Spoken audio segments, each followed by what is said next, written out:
সংবিধানে ঢুকতে পারতেছেন না।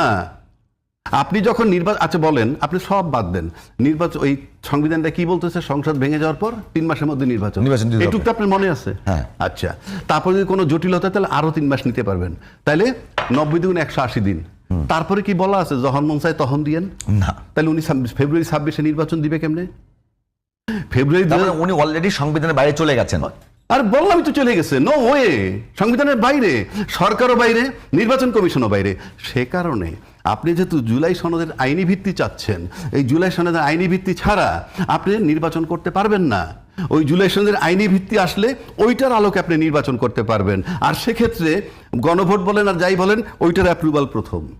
তাহলে আপনি যদি একই দিনে করেন, কোন আইনে নির্বাচনটা করতেছেন?